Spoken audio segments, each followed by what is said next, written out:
So this case is about Charlie. Charlie is a cheerful, energetic first grade boy with mild intellectual disabilities and developmental delays. He lives with his working parents and has a babysitter after school. He was referred to occupational therapy for developmental delays as well as feeding concerns. As far as medical and developmental background, he has a history of chronic ear infections, reflux, and surgeries including tonsils, adenoids, and PE tubes. He was diagnosed with executive functioning deficits, including problem solving, sequencing, and following directions, as well as inattention and impulsivity. He has delayed motor milestones. He walked at 19 months, and he received physical therapy until he was 3 years old, and he has an IQ score of 70. As far as functional concerns, dressing, he can handle pull-on clothes and Velcro shoes, but he struggles with socks, buttons, snaps, and zippers. For fine motor, he has weak skills. He uses a fisted grasp, switches hands, and avoids tasks that require fine motor coordination. For hygiene and grooming, he can wash his hands and parts of his body with supervision, but needs help for thoroughness and sequencing. For feeding, he is a picky eater. He only likes to eat a few soft foods. He uses utensils and cups, but spills often. He cannot use a knife or pour drinks, and he has possible jaw weakness was noted. For toileting, he is potty trained, but he needs occasional help with clothing and hygiene after toileting. Mobility, he's independent and moving around the home and accessing simple snacks, but he cannot use cooking tools or fasten his own car seat belt. For his assessment results, the real assessment was completed, and he had an ADL score of a raw score of 137 and a standard score of less than 84.7. He was in the percentile rank of less than 1%, which is well below his age level peers. And for IADLs, it was not assessed due to lack of participation with these tasks. And then his parents' concerns, they noted that Charlie's limited food preferences and difficulty with dressing himself are their biggest concerns. Anna, and I'm the occupational therapist. I'm Emily, and I'm the CODA. Okay. All right, Emily. So the assessment that I chose today to go over with you that we're going to conduct on Charlie is called the Pediatric Evaluation of Disability Inventory. It's also known as the PD. Basically, I chose this because based on his results in the real, we have a good idea of the daily living skills that he can and can't do and things he struggles with. But this assessment is going to go through those specific tasks, okay?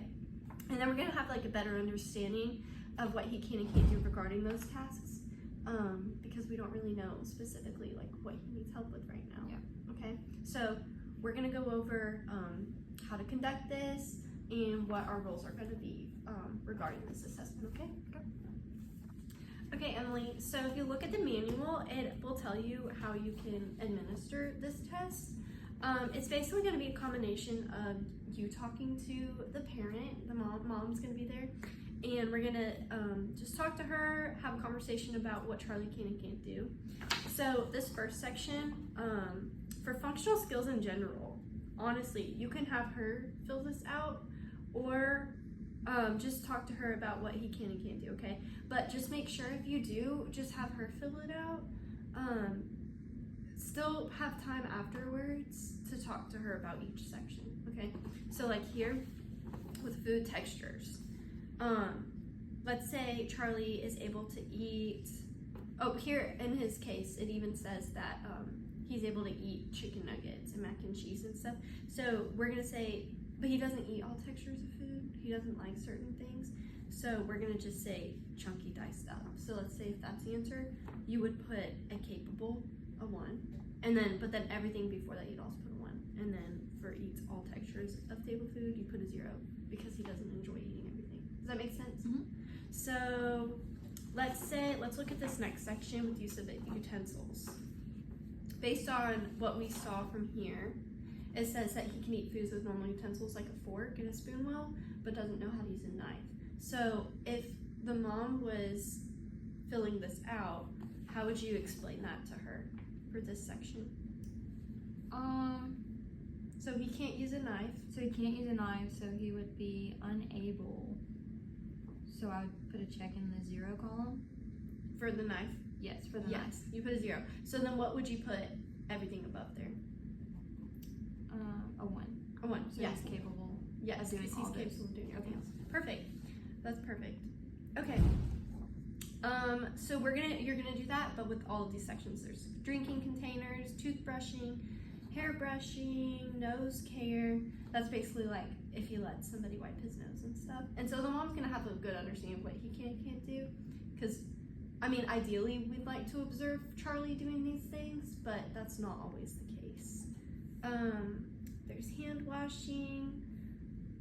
You can have them do certain tasks, but I don't know completely if you'd want to do that. Then there's the clothes section. So here it says assists, such as pushing arms through the shirt, removes t-shirt, dress, or sweater. So for the dressing, like when it has a blue square, like all the other squares are white, what does the blue square mean? Yeah, so basically you're not gonna put anything in those boxes because you see how it goes along with number 40? Mm-hmm. You wouldn't put anything in because that's still part of the same still question. part of the same question. Yeah, so you'll see that throughout the test. There's a bunch of them. There's a lot of them. Yeah, Okay. so just keep that in mind when we're putting the scores in, okay? Okay, so again, functional skills, you can have the mom fill it out, but just also spend 5 to 10 minutes reviewing the answers with the parent afterward, okay? And all throughout this, we're gonna be taking notes, observational notes. I'm gonna be in there with you observing, so you don't really have to worry about that, but I'm just gonna be writing different things down. Okay, so this next section is the mobility domain. Again, we're gonna do unable and capable, so all throughout the assessment, anything before that first one, we're giving a 1, right? Mhm. And then anything below that they can't do, we're giving a 0. So here it talks about toilet transfers and if they can sit supported or unsupported, getting on and off. This is our conversation with the mom, trying to understand, okay? So let's talk about car transfers. If they're able to get in and out, if they're able to close the door. See how some of these say and close the car door? Mhm. That's gonna be, it needs to be both of those. Okay. So what would you put if Charlie's just able to get in and out but doesn't close the door? What would you put for that one? A 1. No.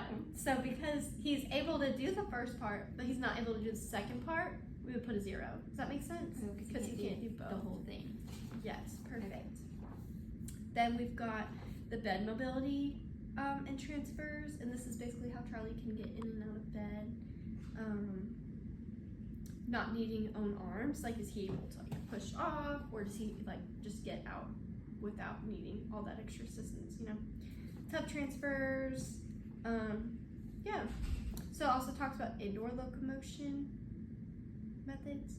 So this is how and then distance and all of those things, okay?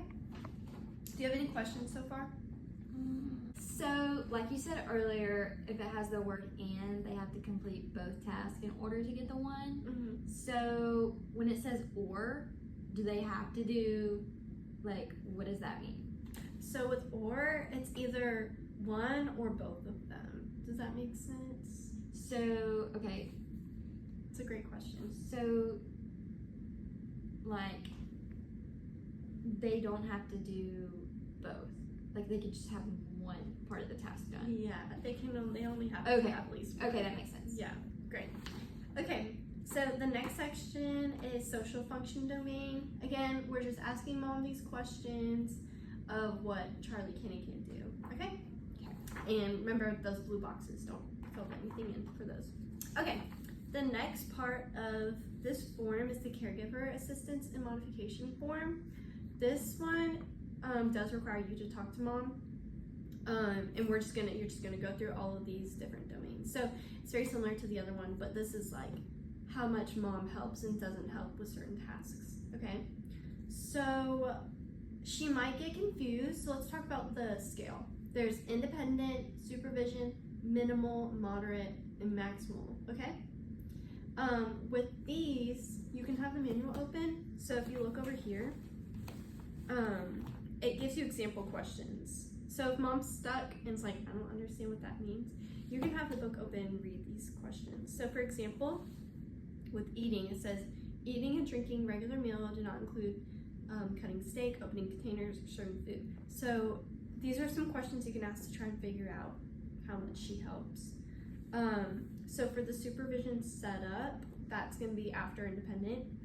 It says, do you need to be present throughout the meal as a safety precaution or because the child's behavior, or is there a low probability of the child needing assistance? So based off of that, like you can determine whether it's supervision or not. Do you need to provide verbal instructions for how to use a cup or utensils? Does that make sense? Yeah. Something to note with independent, it says a child requiring occasional directions to eat specific foods during meals within the realm of independence. Oh, so they can still have directions and still be independent. Right. So you can just be like, okay, let's get back to eating. Like that's okay because that's your Okay. normal, typical child Yes. will require that, especially at Charlie's age, around 6. Then we've got grooming, and it goes through all of them. So if you have trouble explaining that to mom, you can go through this book, okay? Then we've got bathing. So I do this for each section. Yes, we have to go through each part Okay, so I do it for self-care, mobility, and social and function. social function. But Okay. just do that afterwards. I wouldn't like do one section then come back here and do one and come back. I would just Do it all. do it all in the order that they have you. Okay. Okay. And then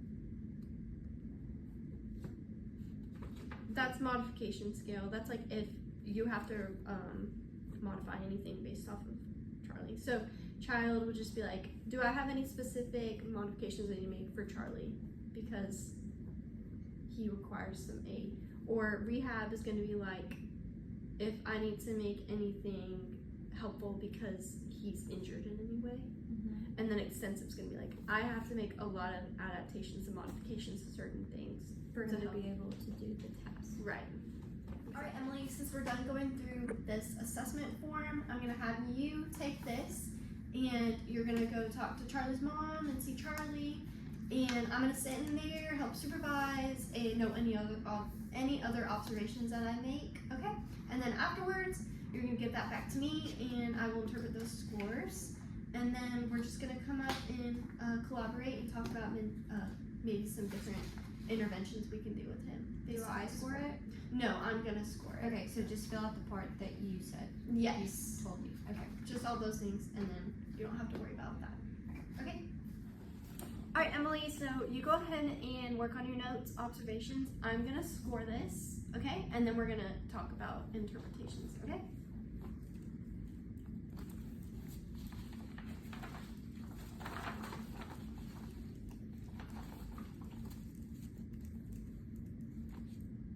All right, Emily, how did you feel like that went? I think it went really good. Good, I think you did a great job. So let's talk about the results, just based off of what we checked, whether he was unable or capable. So regarding food and textures, I see that he's a very picky eater. They only eat certain kinds of foods, is that right? Yeah. So we definitely want to try and plan some interventions based off of that, okay?